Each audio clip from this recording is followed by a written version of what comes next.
വിശദാംശങ്ങൾ പങ്കുവയ്ക്കുകയായിരുന്നു വിഷ്ണു കരുണാകരൻ. തിരുവനന്തപുരത്ത് തന്നെ സെക്രട്ടേറിയറ്റിന് മുന്നിൽ ആശാ വർക്കർമാർ നടത്തുന്ന സമരം ഇന്ന് 18ാം ദിവസമാണ്. സമരം കൂടുതൽ ശക്തമാക്കാൻ തന്നെയാണ് ആശാ വർക്കർമാരുടെ തീരുമാനം. അവിടെ നിന്നും വിവരങ്ങളുമായി വിനയ രാജ് ചേരുന്നുണ്ട്. വിനയ, 18 ദിവസത്തിലേക്ക് കടക്കുകയാണ് സമരം. അതോടൊപ്പം തന്നെ ആശാ വർക്കർമാർക്ക് പിന്തുണ വർദ്ധിച്ചു വരുന്നതിനോടൊപ്പം തന്നെ മറ്റൊരു വശത്ത് അതിനെതിരെ ഉള്ള പ്രവർത്തനങ്ങളും വർദ്ധിച്ചു വരികയാണ്. ബദൽ സമരവുമായി ഇടതുപക്ഷ സംഘടനകൾ തന്നെ രംഗത്തെത്തുന്ന ഒരു സാഹചര്യം ഇപ്പോൾ ഉണ്ടായിട്ടുണ്ട്. ആശാ വർക്കർമാർ എങ്ങനെയെല്ലാമാണ് ഈ ഒരു സമരം ശക്തമാക്കാൻ തീരുമാനിച്ചിരിക്കുന്നത്? സെക്രട്ടേറിയറ്റ് മുന്നിൽ നിന്ന് ഇപ്പോൾ ലഭിക്കുന്ന വിവരങ്ങൾ എന്തെല്ലാമാണ്? അതുല്ല, കുറച്ചൊന്നും ദിവസമല്ല, 18 ദിവസമായി ആശാ വർക്കർമാർ സെക്രട്ടേറിയറ്റിന് മുന്നിൽ രാപ്പകൽ സമരം നടത്തിക്കൊണ്ടിരിക്കുകയാണ്. വിവിധങ്ങളായിട്ടുള്ള ആവശ്യങ്ങൾ ഉന്നയിച്ചുകൊണ്ടുള്ള സമരമാണ് നടത്തിക്കൊണ്ടിരിക്കുന്നത്. ഒരു വശത്ത് നോക്കുകയാണെങ്കിൽ ഈ സമരത്തിന് പിന്തുണയേറുന്നുണ്ടെങ്കിലും മറ്റു പ്രതിപക്ഷ പാർട്ടികളടക്കം തന്നെ പിന്തുണയുമായി രംഗത്ത് വരുന്ന സാഹചര്യമാണെങ്കിലും മറ്റൊരു പക്ഷത്ത് ഈ സമരം എങ്ങനെ തടയാം അല്ലെങ്കിൽ സമരം എങ്ങനെ അവസാനിപ്പിക്കാം എന്നതിനുള്ള വഴികൾ തേടുകയാണ് സംസ്ഥാന സർക്കാർ. അതിനുവേണ്ടി ആദ്യം ആരോഗ്യ വകുപ്പ് സർക്കുലർ ഇറക്കുന്നു, ഈ സമരത്തിൽ പങ്കെടുക്കുന്നവർക്കെതിരെ എടുക്കുന്നു. ഇത്തരത്തിൽ നിരവധിയായിട്ടുള്ള കാര്യങ്ങളാണ് സർക്കാരിന്റെ ഭാഗത്തു നിന്നും ഈ സമരം തടയുന്നതുമായി ബന്ധപ്പെട്ട് നടത്തിക്കൊണ്ടിരിക്കുന്നത്. എന്നിരുന്നാൽ കൂടി ഈ സമരവുമായി മുന്നോട്ട് പോകാൻ തന്നെയാണ് ആശാ വർക്കർമാരുടെ തീരുമാനം എന്ന് പറയുന്നത്.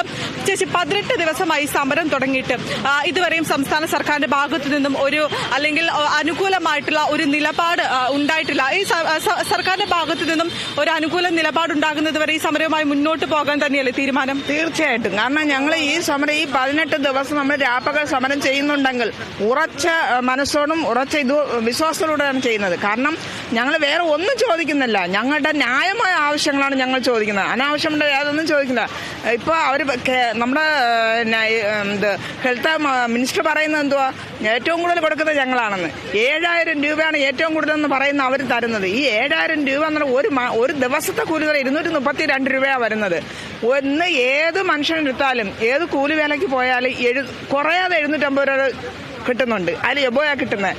അപ്പം ഞങ്ങൾ അതൊന്നും ചോദിക്കണം. ഞങ്ങൾ 700 രൂപയാണ് ഒരു ദിവസം എന്ന് പറഞ്ഞാൽ അവർക്ക് ഇത്ര മണിക്കൂറൊന്നുണ്ടെങ്കിൽ ഞങ്ങൾക്ക് മണിക്കൂർ പോലും ഇല്ല. ഞങ്ങൾ രാപ്പകൽ വർക്ക് ചെയ്തിട്ട് ഞങ്ങൾക്ക് അവധി ദിവസങ്ങളിൽ ഞങ്ങൾക്ക് വർക്കുണ്ട്. ഏത് ഒരു പ്രശ്നം വന്നാൽ ഞങ്ങൾ ആ സ്പോട്ടിൽ ഓടിയെത്തണം. ഒരു പകർച്ചവ്യാധി വന്നാൽ ആ സ്പോട്ടിൽ ഓടിയെത്തണം. ഞങ്ങൾക്ക് രാവെന്നോ പകലെന്നോ ഏത് സമയം റിപ്പോർട്ട് ചോദിച്ചാൽ എല്ലാം ഞങ്ങൾ കറക്റ്റ് അപ് ടു ഡേറ്റ് ആണ്.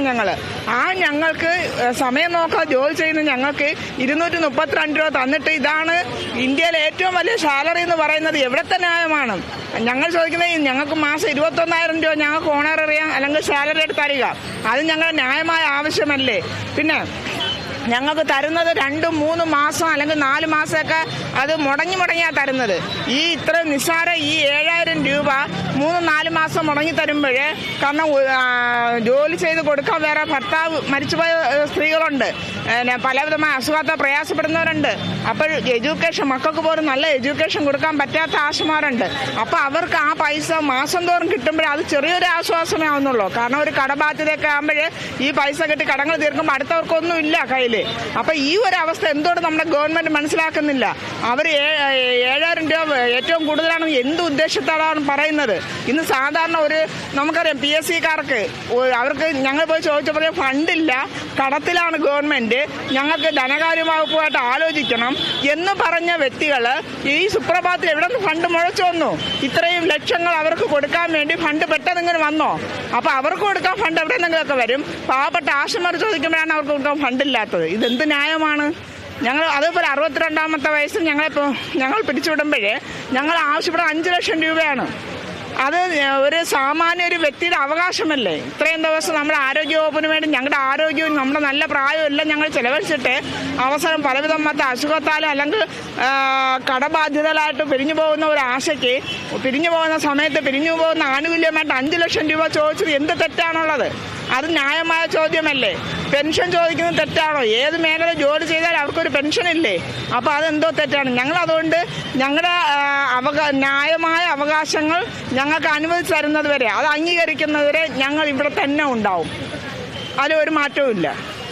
അതെ, ന്യായമായിട്ടുള്ള ആവശ്യങ്ങളാണ് ഇവർ ഉന്നയിക്കുന്നത്. ഓരോ ചോദ്യങ്ങളും സർക്കാരിനേറ്റ കടുത്ത അല്ലെങ്കിൽ സർക്കാരിനോട് ചോദിക്കുന്ന ഓരോ ചോദ്യങ്ങളും അത്രയും ന്യായമായിട്ടുള്ള കാര്യങ്ങളാണ്. കാരണം അവർ ആവശ്യപ്പെടുന്നത് ഒരു ഓണറേറിയമാണ്, അതും കൃത്യമായിട്ടുള്ള ഓണറേറിയം. വിരമിക്കൽ പ്രഖ്യാപിക്കുമ്പോൾ 5 ലക്ഷം രൂപ പ്രഖ്യാപിക്കണം.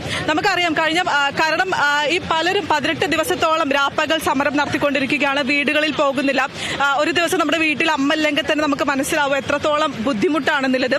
ഇത് 18 ദിവസം രാപ്പകൽ സമരം നടത്തുമ്പോൾ വീട്ടിലെ അവസ്ഥകളും അതെല്ലാം തന്നെ മാറ്റിവെച്ചിട്ടുള്ള ഒരു സമരം തന്നെയല്ലേ? അതെ, വീട്ടിലെ അവസ്ഥകളെല്ലാം മാറ്റിവെച്ചിട്ടുള്ള സമരമാണ്. രാവിലെ നമ്മൾ ജോലിയെന്നും പറഞ്ഞ് ഇറങ്ങുന്നു. ആ ഇറങ്ങുന്നതിന് കൂലിയില്ല. ഇപ്പം ഞങ്ങൾക്ക് 3-4 മാസത്തെ 5 മാസത്തെ അല്ലേ 3 മാസത്തെ കൂലി കിട്ടാത്തതുകൊണ്ട് ഞങ്ങൾ കൂലി ചോദിച്ചു വന്നു.